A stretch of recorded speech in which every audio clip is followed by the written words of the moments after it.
The hall was already full when they brought her in. 43 people were still alive in Fenward, and every one of them was the reason Theron had walked 3 days through the northern cold to stand in a place where she was not wanted. She had not slept in those 3 days. Her boots had split at the left heel sometime during the second night, and she had wrapped the gap with a strip cut from her own sleeve. So by the time the Dawnhold guards found her at the border stone, she was cold in a way that had moved past shivering into something quieter and more fixed. She had not fought them when they took her. She had asked instead for water, and when they gave it to her, she drank it slowly, which seemed to unsettle them more than any resistance would have done. The Dawnhold throne hall was not what she had imagined, though she had imagined it often during those 3 days of walking. She had pictured something cold and severe. What she found was cold and deliberate, which was different. The stone was pale gray and dressed so finely that the seams between blocks nearly disappeared. Torches burned in iron rings set high on the columns, and their light fell in long amber columns that barely reached the floor, so the outer aisles where the council elders stood were held in a deep, unmoving shadow. The hall smelled of tallow and old stone and, faintly, of pine resin from some fire already gone cold. It was the smell of a place that had been important for a very long time and knew it. At the far end, on a dais of 3 steps, was the man she had crossed the border to speak to. She had not yet spoken. Calder, Alpha King of the Dawnhold, was younger than his reputation. That was her first thought, and she nearly let it become a comfort before she understood that it was not comfort she was reading but control. He stood rather than sat, which was a choice, and his stillness was the kind that had to be learned and maintained, rather than the kind that came from ease. He had dark hair, close cropped at the temples, and his eyes, from this distance, were the color of iron that had not yet been worked. He watched her walk the length of the hall without changing his expression.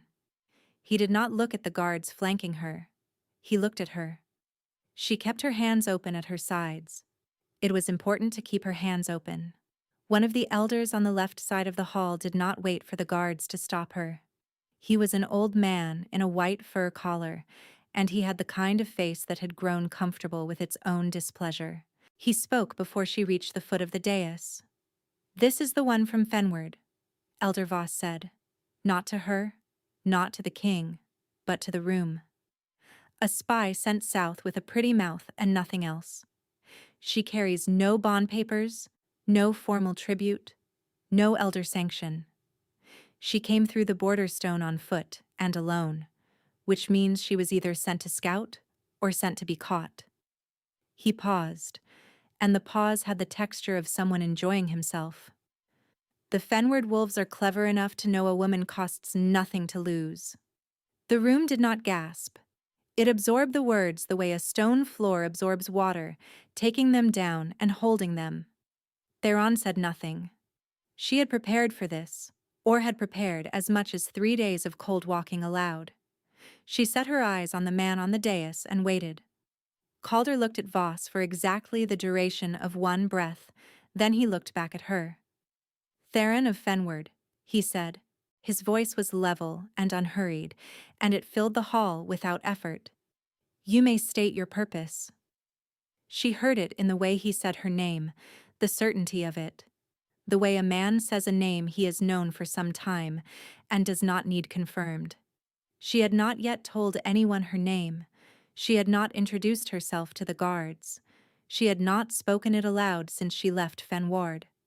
And the king had just said it in front of 40 witnesses, as though it had been sitting in his mouth, waiting. She filed that away behind her teeth and spoke. "My pack is under your father's war order," she said. Her voice was steady. She was proud of that steadiness and did not let it show. "The order was issued 12 years ago after a border dispute your father judged against us, and it has never been formally lifted. We have 43 people remaining in Fenward, several of them children, and the order allows any pack operating under Dawnhold jurisdiction to raid us at will. I have not come to negotiate. I have come to ask. The word ask landed in the room and sat there, small and deliberate. Voss made a sound that was not quite a laugh. She asks, he said to the room again, as though her packed standing is something that can be restored by a woman walking in from the cold, as though a border wolf with no title, no bond, and no authority carries anything we are obligated to receive. Calder said nothing. He let Voss finish, and the silence after was not agreement. It was something else, but Theron could not read it, and she had learned not to trust her own reading of things she wanted to be true. If you want to know whether she walked out of that hall alive, stay with this story, because the answer is not the one the council expected. He did not grant her peace. He did not refuse it. He told the guards to take her to the east wing, to the guest quarters on the second floor, and to see that she had food and a fire, and that the door was locked but not barred from the outside. Voss's voice lifted from the council row before the guard had even turned. The east wing is for bonded guests of rank. She is neither bonded nor ranked. Calder said, "She is under my roof. That is sufficient rank for tonight." And he walked off the dais through the door behind the throne, and the audience was over. The east wing was warm. The room had a hearth already burning, a carved stone mantel, a bed with wool blankets, and a window that looked out over the inner courtyard where snow was falling, slow and without wind, onto the stone below. Theron ate the food they brought, all of it, which was a decision of the body rather than the appetite. The bread was still warm from the kitchen, and the broth had been seasoned with something she did not have a name for and did not need one, and she ate with the methodical attention of someone who understood that a body kept upright was a decision she could not stop making.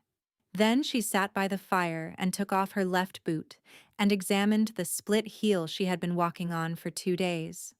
The leather had separated cleanly, a long seam pulling apart from sole to shaft, and the cloth she had wrapped around it had gone stiff with cold and dried sweat. She held the boot for a moment and then set it beside the hearth to dry.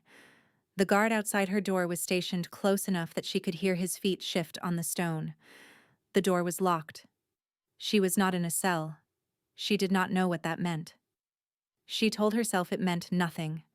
She thought about Mira, 17 years old and a healer's apprentice, the best reader of a wound's progression in the whole of Fenward's small keep, and the one who had gripped Theron's sleeve 2 mornings ago and said, in a voice too flat to be anything but terrified, that she had not eaten in 3 days because the stores were gone. Theron had left Mira with what dried food remained in her own kit, had pressed her hands and told her the truth, that she would go north, and that she would come back with something, and that she needed Mira to keep the others alive until she did. She had not told Mira that she did not know what coming back with something looked like from the inside of a locked room. She had kept that part for herself. She kept thinking about Mira because thinking about Mira made the locked door irrelevant. The door was a small problem. Mira was the large one, and large problems held the small ones in proportion. In the morning, a man came who was not a guard. He was tall, with the easy posture of someone accustomed to moving through rooms where the air already knew him. His name was Sorin, which she learned when he told her, and he had gray eyes and the kind of face that listened before it spoke. He sat across from her without asking permission, which should have felt like rudeness and did not, and he said, "The king read the border report 3 weeks ago." She looked at him steadily.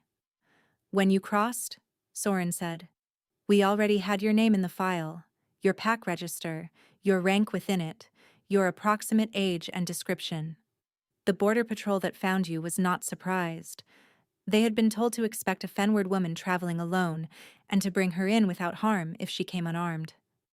Theron sat with this for a moment. The fire had burned down to orange coals, and the room was still warm from it. "He was waiting for me," she said. "He read the file," Sorin said, which was not quite an answer, and they both knew it. She asked the question she had been sitting on since the throne hall. Why does a king read a border patrol report about one woman from a dying pack? Soren looked at the fire. You would need to ask him that. He stood. He will send for you today. The council does not know the extent of what he knows, and it would be useful to him if that continued. He paused at the door. You kept your hands open when you walked in yesterday. The whole hall noticed. He left. The guard locked the door again. She was not summoned that afternoon, nor the evening. She was summoned the following morning, and the walk to the small council chamber where Calder waited was a different kind of walk than the throne hall entrance had been. There were no rows of elders, there was no crowd. There was a round table of dark wood, 2 chairs, a tray of bread and salt that had been laid out, and Calder seated at the table reading a document he set face down when she entered. The door behind her closed. She had spent the previous day rehearsing how she would conduct herself in whatever meeting they gave her. She had made her case in her head, organized it cleanly, anticipated the likely objections. She had not prepared for the way the room contracted when he was the only other person in it. His presence in a crowded hall was weight and control and distance. His presence in a small room was something else, something quieter and harder to name, like the pressure of deep water that does not move, but is simply there, in every direction at once. He said, "Sit." She sat. He said, "The war order against Fenward is my father's instrument, not mine. He has been dead 11 years, which means the order has been running on council habit and not on any active will." He looked at her. "I want to hear the damage in detail, not a petition. Numbers." She gave him numbers. She had them ready, had been carrying them since before she left. 43 people remaining. 19 raids in 12 years by packs operating under Dawnhold jurisdiction, 12 of them in the last 4 years, as the word spread that Fenward would not be defended. 3 children under 5, 1 healer and 1 apprentice. No functioning elder council because 4 of their 5 elders had either died in raids or fled. The food stores as of the morning she left. Enough for perhaps 8 days if rationed. She gave him each figure cleanly, without editorializing, without weight in her voice, because the numbers were already heavy enough without her pressing down on them. She did not flinch while she gave him the numbers, and she did not ask him what his face was doing. When she finished, he said nothing for a moment. Then he said, "You came alone." There was no one else to send who could be spared. He looked at her with an expression she could not name. She might have called it calculation, but calculation was too cold for what was in it. There was something behind the steadiness that registered the weight of 43 people with a precision she had not expected from a man who governed a territory with hundreds of packs and 10 times as many concerns. "The council will tell me," he said, "that any response to a Fenward petition opens the question of reversing my father's judgments broadly. Voss will say it is precedent. He will make sure the other 4 who will follow him say so too." "I am not asking for a reversal of policy," Theron said. "I am asking you to lift 1 order, 1 pack. 43 people." He stood, and the room rearranged itself around that movement. He walked to the window, and she watched his back, the held quality in his shoulders, the way a person carries a weight they have decided not to put down.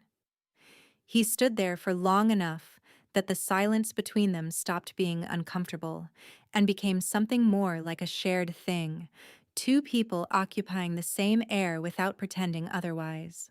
He said, without turning, "Why did you not send a letter?" "Letters from Fenward do not reach the Dawnhold throne." "How do you know?" "Because we sent 4 in 8 years and received no answer."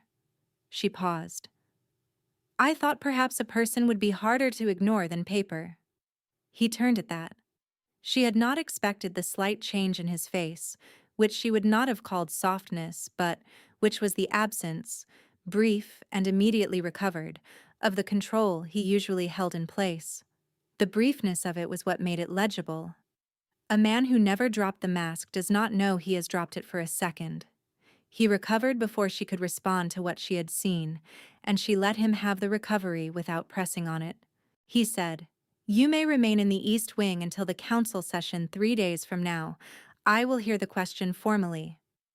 He crossed to the door and opened it for her, which was not the behavior of a king who thought she was nothing, and she walked out without letting herself think about that. She thought about it for the entire walk back to the East Wing. She thought about the way he had opened the door, and about the numbers she had given him, and about the expression that had crossed his face when she said that a person would be harder to ignore than paper. She thought about those things with the careful attention of someone who has learned not to spend hope carelessly, which meant she thought about them and then set them aside, because she could not afford to build a case on something she might have misread. On the second day, a guard came to her room with a document, rather than a meal. The document was a single page, written in a formal hand, and it described a border incident from 7 years ago in which a Fenward wolf had allegedly crossed into Donhold territory and attacked a pack there, causing injury and property damage. The document bore Voss's seal at the bottom. A note in a second hand, not Voss's, indicated that the incident report required the witness attestation of any surviving Fenward party to the event, and that her attestation, as senior Fenward representative currently within Donhold grounds, was the appropriate form of legal confirmation. She only had to sign. She read it twice. There had been no such incident. She knew the incident they were reaching for. A skirmish at the Eastern Marker. Yes. 7 years ago, but initiated by the Donhold pack in question, not by Fenward. She had been 19 and had helped carry the injured back from the border herself. She knew every name involved. She had washed the blood from her hands in the Fenward stream after, and she had stood at the marker stone with the others and looked north at the Donhold trees, and understood for the first time what it meant to have no one above you who would answer for what had been done to you. Not one Fenward wolf had crossed the boundary line. What the document described had not happened. If she signed, it became record. It became the formal justification for the war order's continuation, and more than that, for an escalation. It was not a request for her account. It was a trap dressed in procedural language, and the dress was nearly good enough. She set the document on the table and asked the guard to take it back to Elder Voss. When the guard hesitated, she said, with the patience she reserved for difficult moments, "Tell him I will not sign something false. He is welcome to put that in the record as well." The guard left. The door locked. She sat down. She had just given away the only leverage she had, which was the council's assumption that she could be managed. She could not go home. She could not send word. She had 43 people waiting in Fenward on stores that were, by now, probably running lower than 8 days. She had refused the one thing the council wanted from her, which meant she had given them nothing, and she had nothing left to offer except herself standing there, refusing. That was what she had then, the refusal. She turned it over in her hands, the way you turn over something small and plain that turns out to be heavier than its size suggests, and she decided it was still the right thing, and then she decided she would stop deciding and simply hold it. She did not know that Soren had told Calder within the hour. She did not know that when Calder received the message, he stood by his war room table for a long moment before speaking. She did not know what he said. She only knew that on the evening of the second day, the guard outside her door was replaced by 2 guards, and that when she asked about it, one of them said, "Orders of the king," and offered no further explanation. That night she thought of the document again, and of Mira's hands around her sleeve, and she decided she had done the right thing, and then she went to sleep, which was harder than deciding. He came to her room after midnight on the third day, which was not the behavior of a king who had decided anything firmly. She was awake. She heard the guard speak and then step aside, and the door opened, and Calder came in alone with a lamp, which he set on the table and left burning. He remained near the door. She sat up on the bed and did not pretend she had been sleeping. He said, Voss told the council you refused the attestation because you are protecting the Fenward wolves who committed the crossing. That is not why, she said. I know that, he said. The silence that followed had the texture of something he was working through, something she was not supposed to see him work through.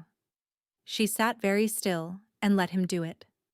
She understood, in the way you understand things that cost you to understand, that this visit had not been planned, or not planned as fully as a man like him planned most things, and that the quality of his stillness in this room was different from the quality of his stillness on the dais. On the dais, it was authority. In this room, it was effort. He said, When I was 12 years old, my father signed the war order against your pack. I read it 3 months ago, when I had every standing order from his reign pulled and reviewed. He paused.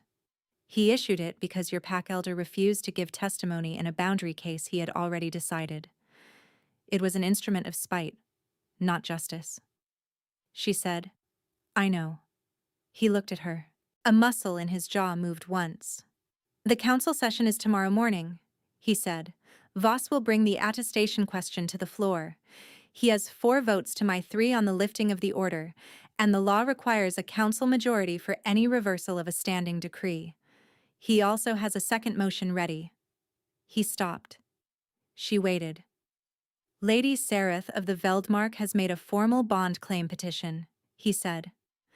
The council accepted it for review 6 weeks ago. If Voss calls the vote on it tomorrow, the law requires a response from me within 72 hours. A non-response is a consent. A rejection by me alone without a counterclaim requires a council override, which Voss has the votes to block.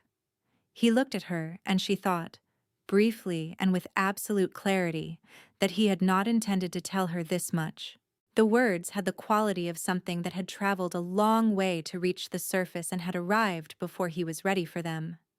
If the bond claim goes through the formal process uncontested, my hands are bound until the next review cycle.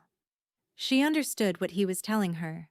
He was telling her that someone had built a wall and that she was standing on the wrong side of it. Why are you telling me this? She asked. He did not answer. He picked up the lamp, and for a moment the light moved across his face, in a way that showed her something she had no name for. Something housed in him below the line of control, below the stillness and the careful measurement of words. It was there for the length of one breath, and then he had it back, the way you close a shutter before the weather reaches the room. She had seen it anyway. Then he walked back out the door, and the guard stepped into place, and she heard his footsteps down the stone corridor until they were gone. She lay back down, but she did not sleep. She thought about the lamp, and the way he had held it, and the fact that he had come at midnight to tell her something he did not have to tell her. She thought about those things, and she did not try to name what they meant, because naming them would have cost her the steadiness she needed for the morning. The council chamber was larger than the small round table room. It had a horseshoe of carved chairs along 3 walls, and a central floor of bare stone where petitioners stood. Theron was brought in with both guards and told to stand in the center. The chamber smelled of old wood and tallow and, underneath that, of the cold that seeped through the high north-facing windows regardless of the season. Elder Voss sat at the apex of the horseshoe in the chair the council's senior member occupied, and he had already arranged his face into the expression of a man who has won before the game is called. He began with the attestation. She confirmed, in front of the council, that she had declined to sign it, and why.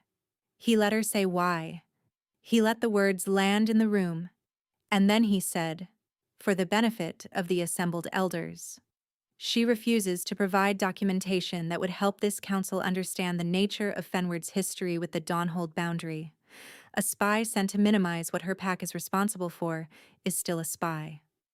Calder, at the head of the table, said nothing. He watched.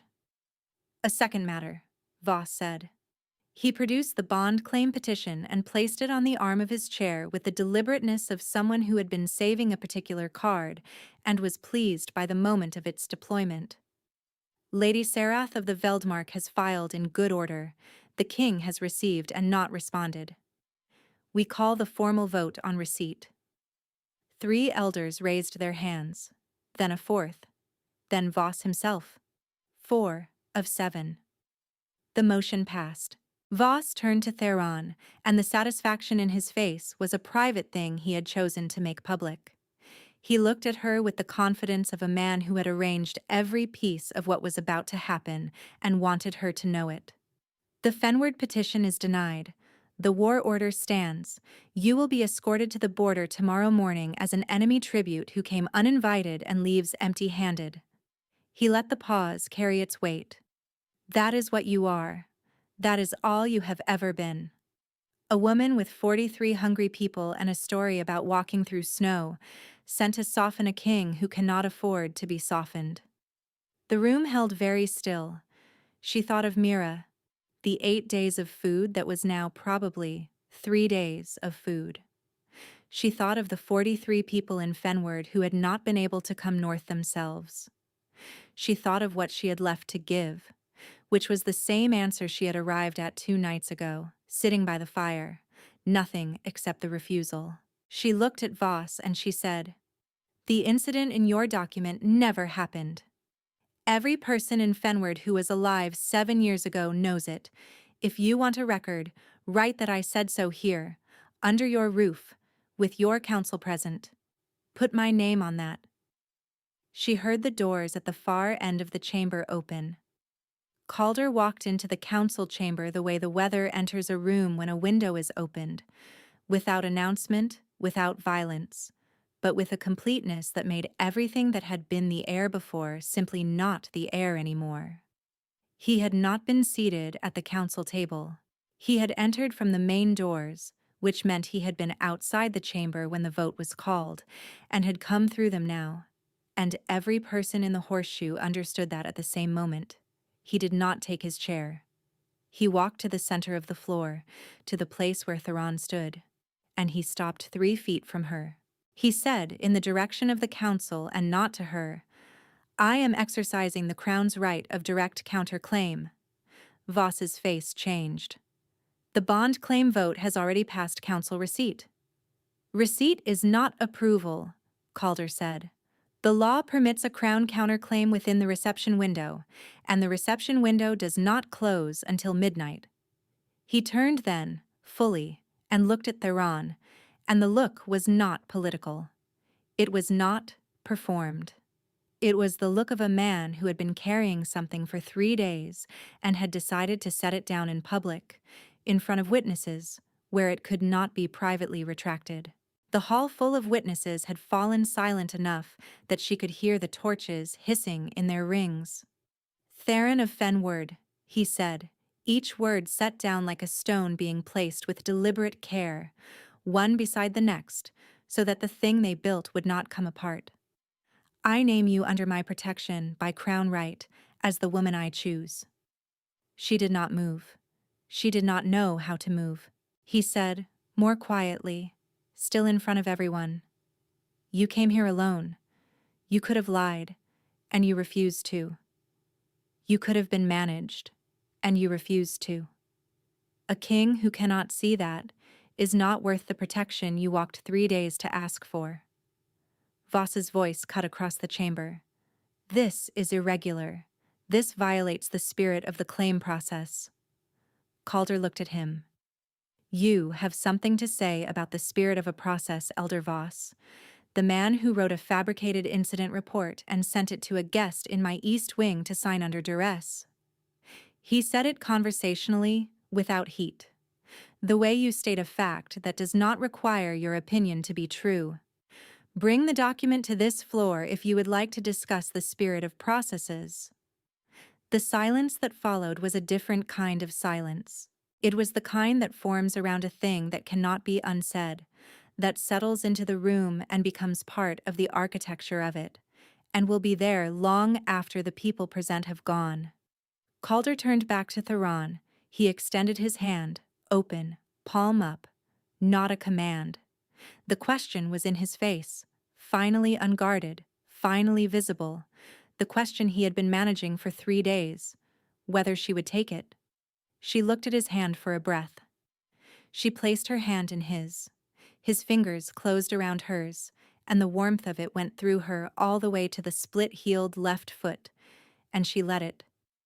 She did not try to manage the letting. She had been managing things for 3 days, and the managing had cost her, and she let it go. In that room, in front of those witnesses, and allowed the warmth to arrive where it had been trying to arrive since he had said her name in the throne hall, as though it were a word he already knew.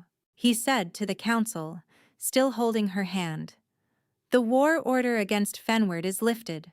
The council does not vote on a king's direct counterclaim, and it does not vote on the treatment of my guest, my witness, or the woman I have named. Elder Voss's seat on the council is under review pending an investigation into the fabricated documentation.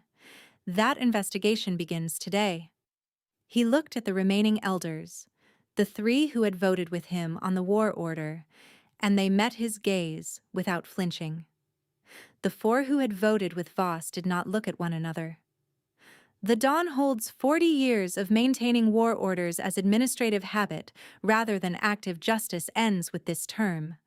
We will review every standing order from my father's reign, every one." No one spoke.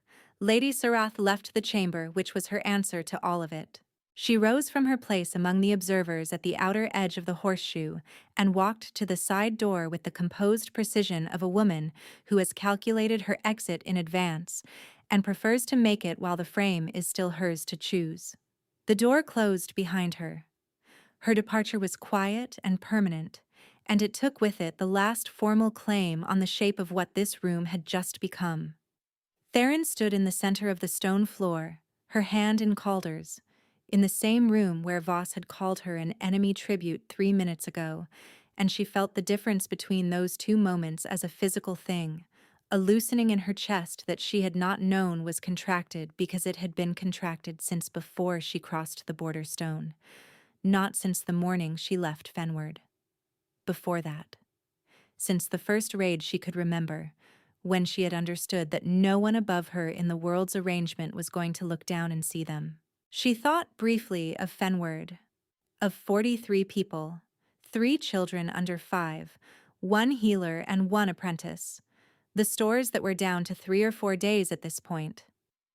She turned to Calder, still in front of everyone, and said, "My pack needs food and safe passage south.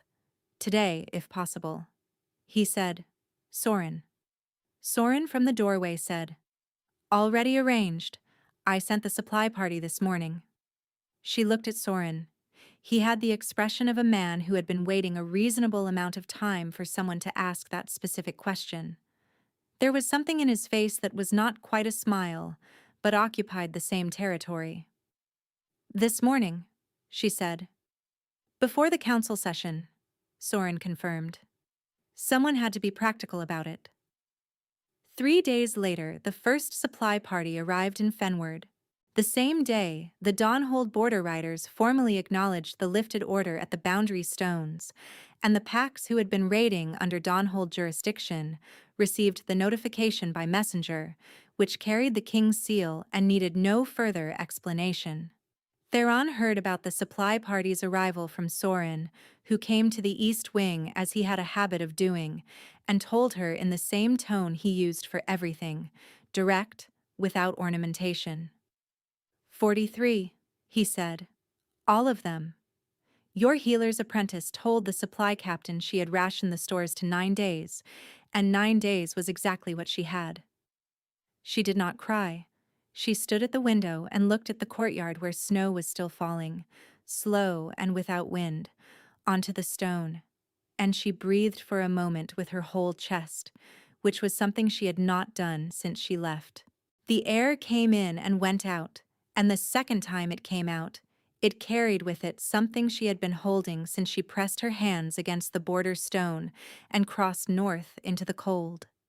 A week after the council session, Elder Voss's investigation produced its findings in front of the full court.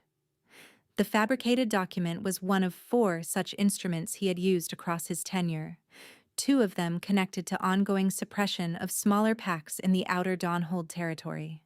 The court heard each item in sequence, formally entered into record with no interruption and no drama, because the facts carried sufficient weight without either. He was stripped of his council seat by crown order, which required no council vote. He left the hall under escort, not in chains, because Calder's justice moved like his voice, without heat, without performance, but without room for misunderstanding either. The 3 council elders who had held their votes throughout stayed in their seats and watched him go. The formal naming came 14 days after she had first walked the length of the throne hall, with her hands open at her sides. It was held in the same hall, with the same stone columns, the same torchlight that barely reached the outer aisles. The court was assembled. She wore a dress that fit her, which was a specific and deliberate detail, because the only thing she had brought north was the clothes she crossed the border in, and someone had seen to it that she had something else. The dress was gray, like the stone of the hall, which she thought appropriate. She was not trying to be someone else. She was trying to be herself in a place that had decided to recognize it. Calder stood on the dais. He was watching the door when she came in. She did not know what it cost him to stand there in front of the full court and wait for her, to have made a choice that the court had not asked him to make, and to let them all see it. She suspected it did not feel like a cost to him. She suspected that was new, for both of them. She walked the length of the hall. She kept her hands open. He said, when she reached the foot of the dais, "Theron of Fenward." He came down the 3 steps to the floor, to the level where she stood, and lifted her hand and placed it on his arm. And the gesture was so ordinary and so witnessed that it remade everything it touched. The formality of it was in the witnesses, not in the gesture itself. And she understood that this was what he had meant by choosing her in public, in a room he could have avoided, with people present he could have excluded. She came to this court with nothing but the truth, and refused to give it up when it cost her, he said, to the assembled court. And the words had the quality of something stated for the record, the kind of claim that is entered once and does not require repetition. That is the quality I want standing beside this throne. He turned with her toward the court, and the court saw them together on the floor in front of the dais, and one by one, beginning with the 3 council elders who had held their votes, and then the rest, they inclined their heads. Not because they were required to, or not only because of that, but because what was in front of them was legible, and the court was old enough to recognize something genuine when it was made to stand still in front of them. She heard the hall's breath, the way it shifted and settled. She thought of Voss's words in this same room, 3 weeks ago. A woman with 43 hungry people and a story about walking through snow. She turned that sentence over once, quietly, and let it be what it was, which was a man who had been wrong in a room full of witnesses who now knew he had been wrong, and that was a sufficient answer to it. Mira arrived 10 days later, riding south with the second supply escort that came to formalize the Fenward arrangement. She was wearing borrowed boots that were too large for her, and she had a satchel over one shoulder, and she walked into the Dawnhold courtyard with the same look she always wore, which was the look of someone taking accurate inventory of a new situation. Her eyes moved across the stone walls and the iron-bound gates and the Dawnhold wolves at their posts, and she catalogued each thing with the methodical attention of a healer's apprentice confronting an unfamiliar condition, which was to say she catalogued it quickly and without visible alarm. Theron was in the courtyard when the escort arrived, and she saw Mira before Mira saw her, and watched Mira's face change when she did. They held each other in the middle of the courtyard, which was not a graceful tableau. Mira was shaking slightly, not from cold, and Theron held her until it stopped. The shaking was small and steady, the kind that lives in the body for days after the crisis has passed, because the body does not receive the news as quickly as the mind does, and must be waited out. Mira said into her shoulder, 9 days. I had exactly 9 days. I know, Theron said. Soren sent a rider on day 7, Mira said, in case you wanted to know who to thank. I know that too, Theron said. Mira pulled back and looked at her, at the dress that fit, and the courtyard and the stone walls of the Dawnhold rising around them, and she made the face of a person doing arithmetic. The arithmetic took a moment. Then she made the face of a person who has arrived at an answer that is technically correct, and also somewhat extraordinary. You walked 3 days through the snow to ask for help, she said. Yes? And now you live here. Theron said, It is a little more complicated than that. Mira looked past her shoulder at the doorway behind her. Theron turned. Calder was standing in the doorway that led from the inner hall to the courtyard, at a distance that was respectful and present at the same time. He had the expression of a man who had recently discovered that 43 people's worth of feeling could arrive in a courtyard and take up a significant amount of the available air. He held it well. He had practice holding things well, and she thought he was beginning to discover that some things were worth holding differently. Mira said quietly, Does he know that when you are frightened, you put your hands flat on the nearest surface? I do not do that, Theron said. You did it on the border stone, Mira said. I saw you. You put both hands on the marker stone before you crossed. Theron did not look at Calder. She looked at Mira, and something in her chest that had been traveling since before the border crossing finally arrived somewhere and settled. It was not the warmth of the East Wing hearth, and it was not the warmth of his hand closing around hers in the council chamber.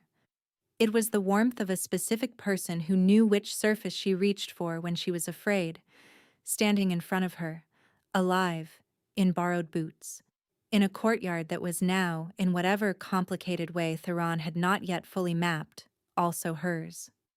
She had walked north with nothing, had kept her hands open, had refused what they asked her to sign. She had not known it would be enough. She thought she understood now that enough had never been the right measurement.